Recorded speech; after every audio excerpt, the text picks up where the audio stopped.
Creator People, welcome home. Saya senang sekali karena hari ini kita bisa bersama kembali berkumpul untuk memuji dan menyembah Tuhan.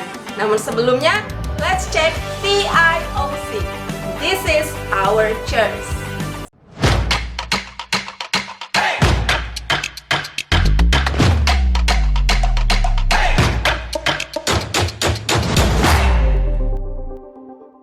Kami mengucapkan selamat datang bagi Anda yang baru pertama kali mengikuti ibadah IFGF Online Service. Jangan lupa untuk subscribe dan like video YouTube channel kami. Follow juga Instagram dan Facebook kami. Dan inilah kegiatan sepekan IFGF Balikpapan. Doa bersama akan dilakukan setiap hari Selasa jam 6 sore. Dan doa fajar akan dilakukan setiap hari Sabtu jam 5 pagi. Kegiatan ini akan terkonek dengan Google Meet. Gereja IFGF Balikpapan memiliki komunitas cell group yang disebut iCare. Dan kegiatan ini akan diatur langsung oleh iCare leader masing-masing grup. Bagi Anda yang belum bergabung dalam kegiatan iCare, Anda dapat menghubungi nomor berikut. Halo Creator Generation, jangan lupa TYC Online Service akan dilakukan setiap hari Sabtu jam 8 malam. Dan kegiatan ini akan terkonek dengan Google Meet. Pastikan kamu join. Bagi Anda yang rindu untuk memberikan persembahan atau perpuluhan bagi gereja IFGF Balikpapan, Anda dapat memberikannya melalui nomor rekening berikut ini. Bagi Anda yang rindu untuk didoakan atau untuk terkonek lebih lagi dengan gereja kami, Anda dapat menghubungi nomor telepon berikut ini. Tim kami siap untuk melayani Anda.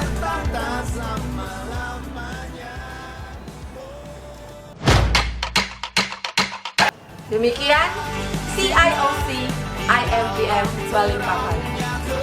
Mari Creator People, sebelum kita beribadah, kita siapkan hati kita berdoa. Tuhan, kami mengucap syukur untuk hari ini, hari yang luar biasa, berkat yang luar biasa yang Kau sediakan bagi kami. Sebentar kami akan mulai beribadah Tuhan, biarlah Roh Kudus-Mu hadir di tengah-tengah kami Tuhan, untuk kami boleh fokus beribadah. Berkati ibadah kami ini Tuhan, dari awal, pertengahan, hingga pada akhirnya. Di dalam nama Tuhan Yesus, kami berdoa dan mengucap syukur. Haleluya. Amin.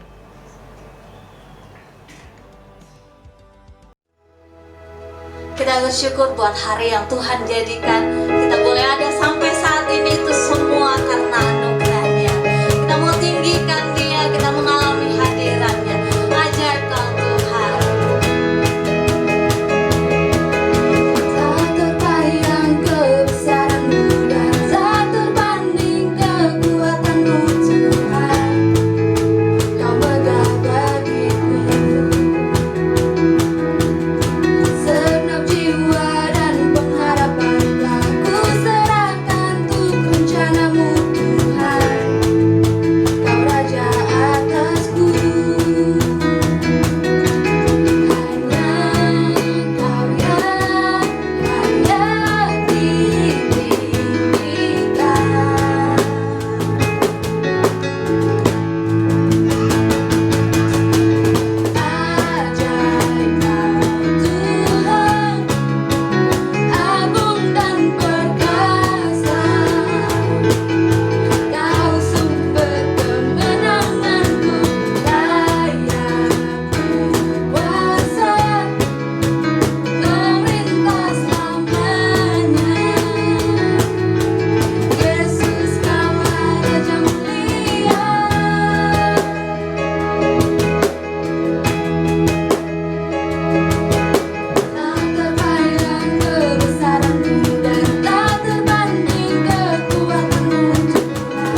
Kami mau tinggikan Engkau Tuhan. Kami mau menyembah Engkau Tuhan. Kami mau nyatakan Engkau kasih dalam hidup kami, Yesus.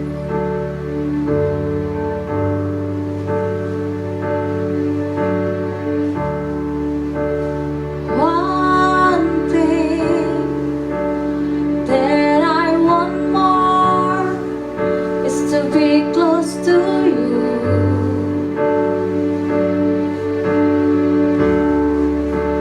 My joy is found in your love, all of my days.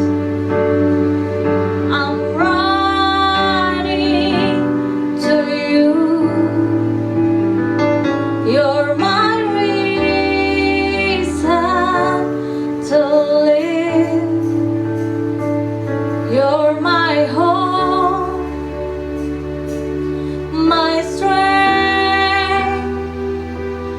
I trust in your name, the love of my life. So I lift my hands in praise. I will sing the love of my life.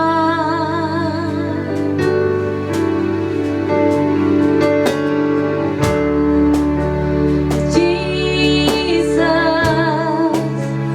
you're that I want, all that I need. I give all that I have, all I hold dear. I'm running to you. You're my reason to live. You're my hope, my strength. I trust in your name, the love of my life. So I lift my hands in praise. I will sing the love of my life.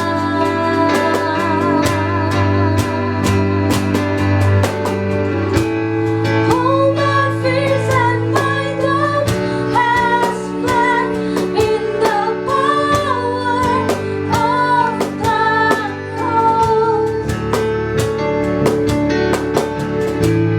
Now I stand firm in your great love, the anchor of my soul.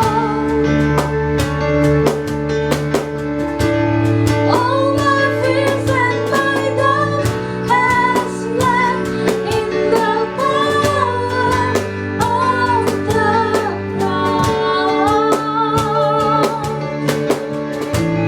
Now I stand firm in your great love, the anchor of my soul. You're my hope, my strength. I trust in your name, the love of my life. So I lift my hands in praise. I will sing the love of my life. You're my hope, my strength. I trust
Jemaat yang dikasih Tuhan, sebelum kita mendengarkan firman Tuhan, mari sama-sama kita mendeklarasikan kabar baik yang Tuhan berikan bagi kita. Mari jemaat Tuhan, kita angkat Alkitab kita. Inilah kabar baik, saya diselamatkan oleh kasih karunia Allah, bukan oleh perbuatan saya. Saya dibenarkan, saya diubahkan, bahkan saya diberkati di dalam Dia. Sekarang saya tahu bahwa segala sesuatu terjadi dalam hidup saya untuk kebaikan, karena saya dipanggil sesuai dengan rencananya. Bersama kita hidup untuk kemuliaan Allah. People is our mission. Connect with God and make disciple. Jemaat yang dikasih Tuhan, kita akan merenungkan firman Tuhan yang sangat powerful, yang sesuai dengan keadaan kita pada saat itu, yaitu bagaimana mengalami mujizat dalam masa krisis. Saudaraku, krisis bukanlah hal yang pertama kali atas dunia ini. Ada begitu banyak krisis, bahkan pada masa perjanjian lama pun sudah ada krisis-krisis tertentu. Salah satu diantaranya adalah krisis pangan, sehubungan dengan adanya kemarau yang begitu panjang, 3,5 tahun lamanya kemarau. Dan pada masa-masa itulah ada satu kejadian yang luar biasa yang bisa menjadi pelajaran bagi kita. Mari kita sama-sama membaca dari 1 Raja-Raja pasal yang ke-17 ayat yang ke-9 sampai dengan 11. Bersiaplah pergi ke Sarfat yang termasuk wilayah Sidon, dan diamlah di sana. Ketahuilah aku telah memerintahkan seorang janda untuk memberi engkau makan. Sesudah itu ia bersiap lalu pergi ke Sarfat. Setelah ia sampai ke pintu gerbang kota itu, tampaklah di sana seorang janda sedang mengumpulkan kayu api. Ia berseru kepada perempuan itu, katanya, "Cobalah ambil bagiku sedikit air dalam kendi supaya aku minum." Ketika perempuan itu pergi mengambilnya, ia berseru lagi, "Cobalah ambil juga bagiku sepotong roti." Nabi Elia diperintahkan Tuhan untuk pergi ke Sarfat, di mana Tuhan menyatakan bahwa Dia sudah mengatur, sudah menyuruh seorang janda yang akan memelihara dia. Dan benar saja ketika Nabi Elia pergi ke sana, dia bertemu dengan janda ini. Dan kemudian yang terjadi, saudaraku, bahwa kita tahu Tuhan bisa memakai siapa saja untuk menjadi berkat bagi kita. Bagi Nabi Elia, janda itulah adalah jalan berkat bagi dia.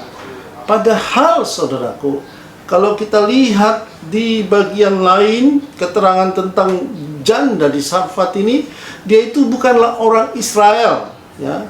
Kalau kita lihat di kitab Lukas, ya, bahwa pada ayat yang pasal keempat, ayat yang 26 mengatakan, "Dan aku berkata kepadamu, dan kataku itu benar, pada zaman Elia terdapat banyak janda di Israel ketika langit tertutup selama 3 tahun dan 6 bulan, dan ketika bahaya kelaparan yang hebat menimpa seluruh negeri.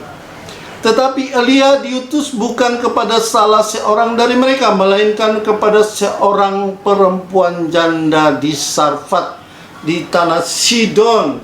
Jadi jelas bahwa janda ini bukan orang Israel. Tuhan bisa memakai seorang yang bukan orang Israel menjadi berkat bagi Elia.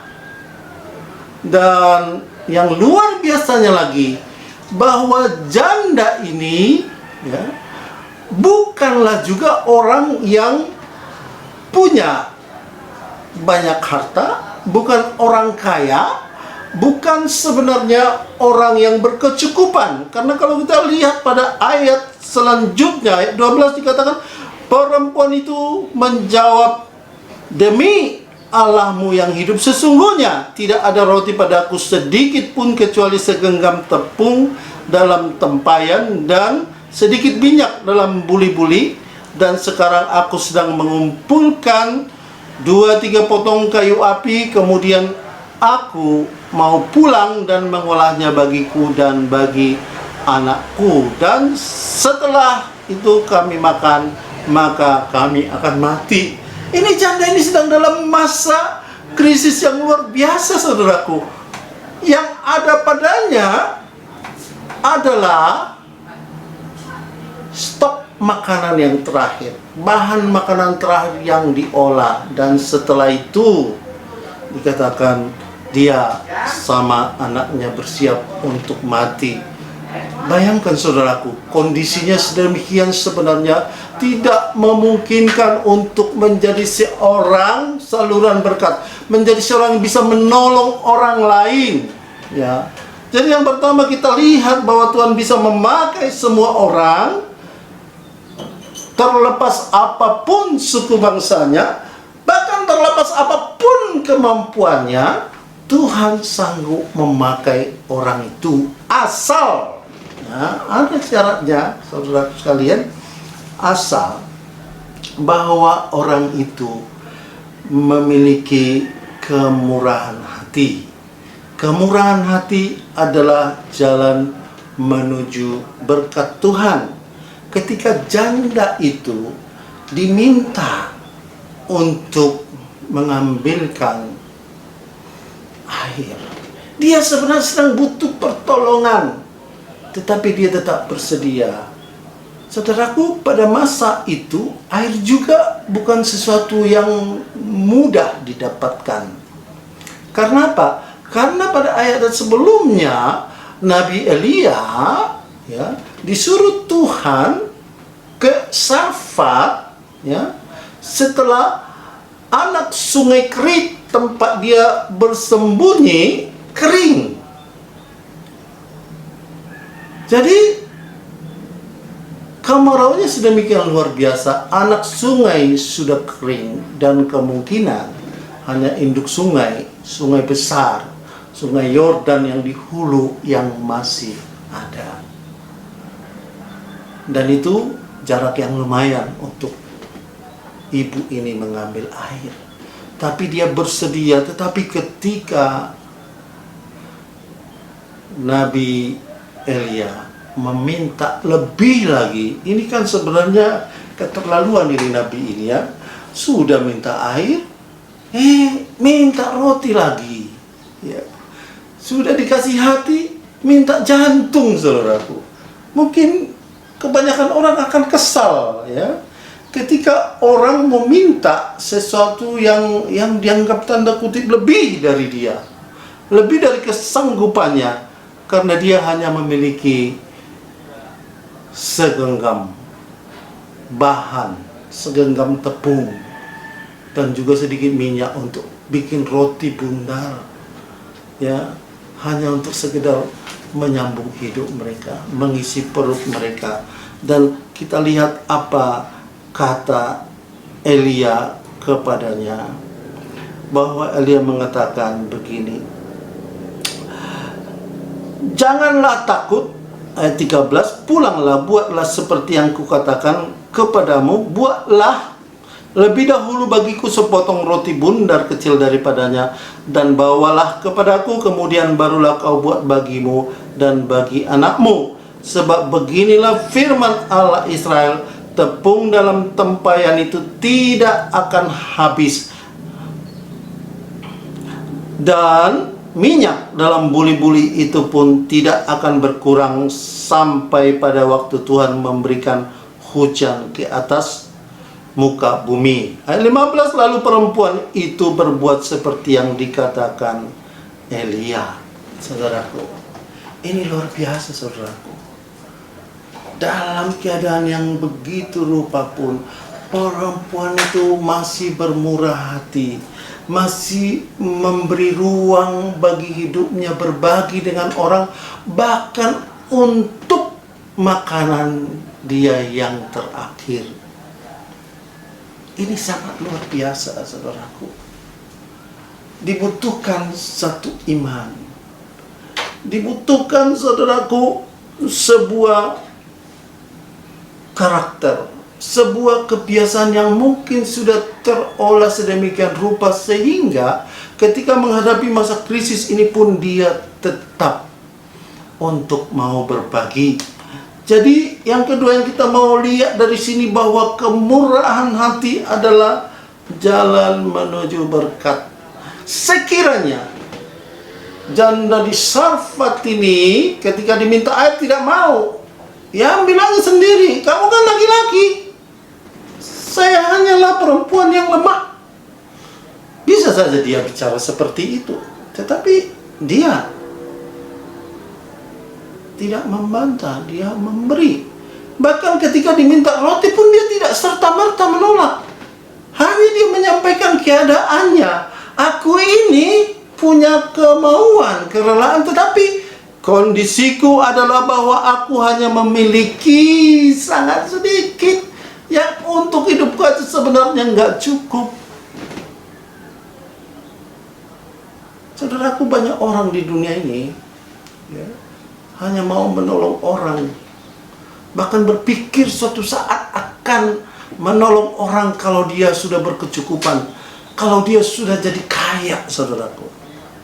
Tetapi kalaulah kemurahan hati tidak kita pupuk, tidak kita hidupi dalam hari-hari hidup kita, saudaraku, kita tidak akan pernah sampai pada titik itu. Engkau kaya raya sekalipun, engkau tidak akan berbagi kalau pada masa-masa engkau punya sedikit, engkau tidak berbagi, saudaraku. Karena itu mari kita kembangkan sikap hati yang murah hati, yang mau berbagi kepada orang lain. Dan yang ketiga yang mau kita lihat dari kisah tentang janda di Sarfat ini, bahwa mujizat terjadi ketika kita mendahulukan kerajaan Allah. Saudaraku, perempuan ini, janda ini, dia mau untuk mendahulukan kepentingan seorang nabi, orang lain di atas kepentingannya. Ini sangat bertentangan dengan egosentris kita, sifat natural kita untuk mendahulukan diri kita. Sepanjang kita masihlah orang egois, mujizat tidak akan terjadi atas hidup kita. Mujizat hanya akan terjadi ketika kita taat mendahulukan kerajaan Allah. Karena itulah Matius 6 ayat 33 mengatakan, cari dahulu kerajaan Allah, maka semuanya itu akan ditambahkan kepadamu. Kerajaan Allah haruslah menjadi prioritas bagi kita ketika kita mau mengalami mujizat daripada Tuhan. Ketika kita tidak memprioritaskan kerajaan Allah, maka kerajaan Allah tidak intervensi, tidak turun, tidak datang atas hidup kita. Makanya doa Bapa kami yang di sorga itu bicara tentang datanglah kerajaanmu, jadilah kehendakmu. Itulah yang harus doa kita, bahkan dalam masa krisis sekalipun. Datanglah kerajaanmu, jadilah kehendakmu Tuhan. Maka mujizat Tuhan terjadi. Apa yang terjadi adalah bahwa pasal 16 ayat 16 pasal 17 ini berkata, tepung dalam tempayan itu tidak habis dan minyak dalam buli-buli itu tidak berkurang seperti firman Tuhan yang diucapkannya dengan perantaraan Nabi Elia. Mujizat terjadi atas kehidupan janda di Sarfat ini. dia mengalami pemeliharaan Tuhan. Bahkan sejak itu hidupnya, hari-harinya adalah hari-hari mujizat. Karena itu terjadi setiap hari. Setiap kali dia memasak roti, maka tepungnya bermultiplikasi, maka minyaknya bermultiplikasi. Karena itu tidak bisa di stok, saudaraku. Ini dikatakan bahwa mujizat ini terjadi sampai pada masa hujan turun. Jadi ini rentang waktu yang panjang mengalami mujizat demi mujizat setiap hari. Pemeliharaan Tuhan, pertolongan Tuhan dirasakan oleh janda ini setiap hari. Bukankah itu sebuah kehidupan yang luar biasa? Karena itu jangan berkecil hati. Mungkin pada saat ini engkau sedang mengalami masalah atas usahamu, atas pekerjaanmu. Mungkin ada pemotongan gaji, pengurangan penghasilan yang signifikan, yang membuat kita berpikir ini tidak akan cukup untuk hidup kita. Tetapi percayalah, masih ada mujizat Tuhan bagi kita pada masa-masa krisis. Hanya belajarlah dari janda Sarfat ini. Tetaplah buka hati untuk menjadi orang yang bermurah hati. Tetaplah engkau membuka hati untuk taat, untuk mendahulukan kerajaan Allah. Jangan izinkan situasi dunia ini mengarahkan pikiranmu, mengarahkan hatimu untuk memikirkan hanya dunia ini. Tetapi tetap pikirkanlah apa yang di atas. Pikirkanlah bagaimana kerajaan Allah datang atas bumi ini.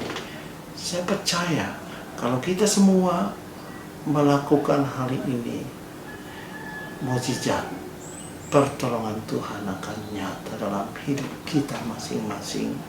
Tuhan memberkati kita semua. Amin. Mari kita sama-sama berdoa. Terima kasih Tuhan untuk firman-Mu Tuhan. Kami bersyukur Tuhan memberikan pada kami satu contoh, seorang janda yang mengalami mujizat pertolongan Tuhan pada masa-masa krisis. Dan kami percaya pada masa ini pun ketika kami mengalami krisis oleh karena pandemi COVID ini, kami percaya Tuhan yang sama sanggup untuk menolong kami, memelihara kami.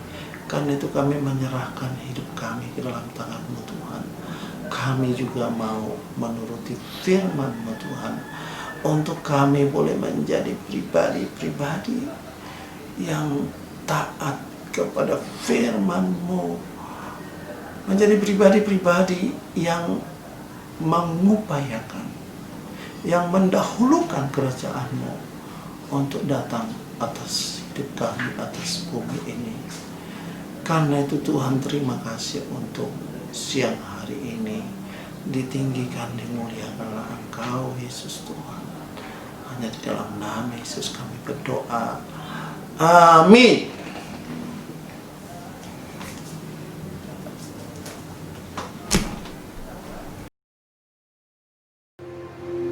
Firman Tuhan yang dahsyat sudah memberkati kita semua. Engkau Allah yang besar, sebab Engkau besar.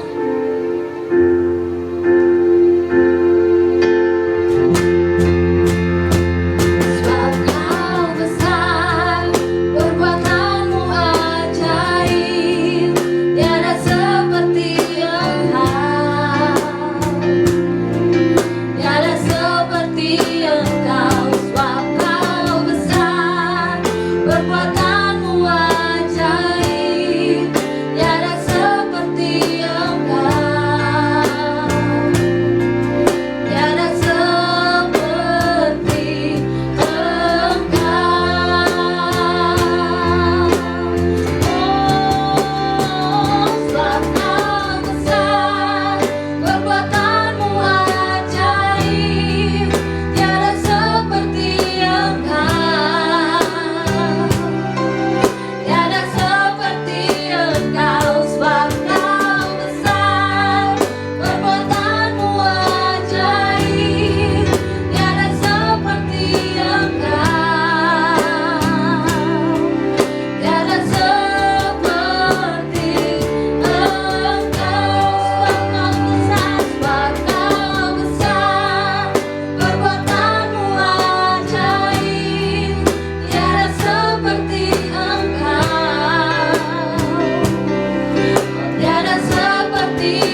Mari jemaat Tuhan, arahkanlah hatimu kepada Bapa kita. Dialah sumber segala berkat dan kasih karunia.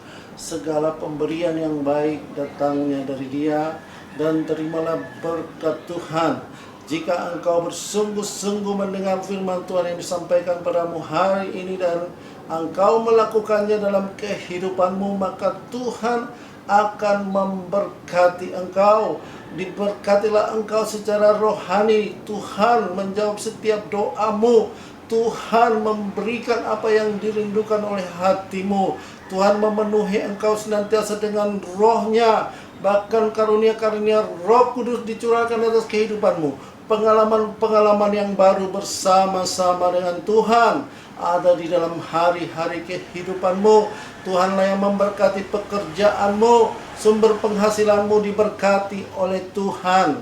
Tuhan membuat lumbung-lumbungmu terisi penuh bahkan sampai berkelimpahan, supaya engkau boleh menjadi berkat bagi banyak orang. Bahkan Tuhanlah yang mempromosikan engkau untuk semakin naik dan tidak turun, memperluas wilayah, memperluas pengaruhmu, supaya nama Tuhan dipermuliakan melalui kehidupanmu. Tuhanlah yang memelihara seluruh keluargamu, seisi rumahmu diberkati oleh Tuhan.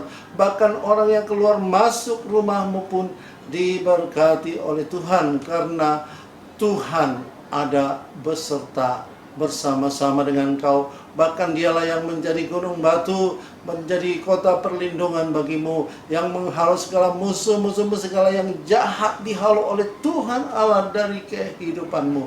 Tetapi segala hal yang baik, yang berkenan dan yang sempurna didatangkan oleh Tuhan, bergulung-gulung, berlimpah-limpah atas kehidupanmu.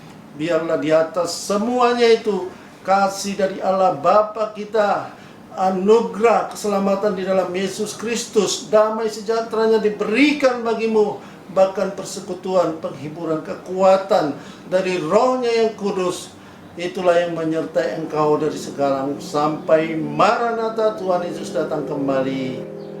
Amin.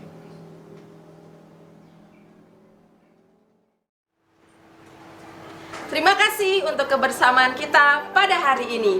Jangan lupa tetap menjaga kesehatan dengan rajin mencuci tangan, menggunakan masker saat di luar rumah, dan menjaga jarak. Sampai berjumpa minggu depan. Tuhan Yesus memberkati.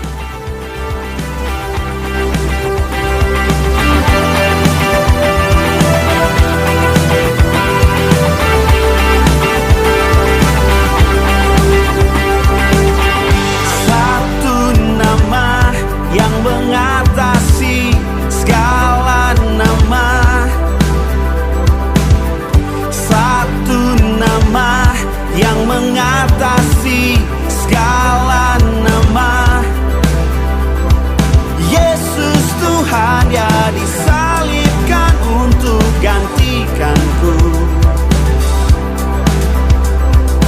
Yesus Tuhan yang mati untuk tebus semua dosaku.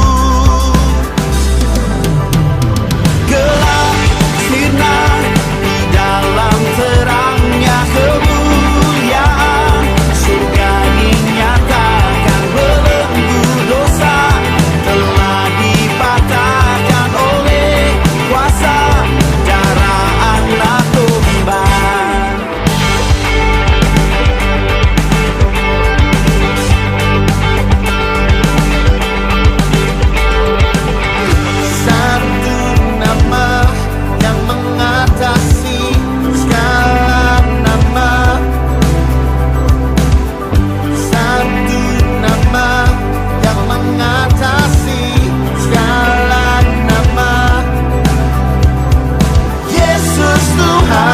Bangkit hancurkan kuasa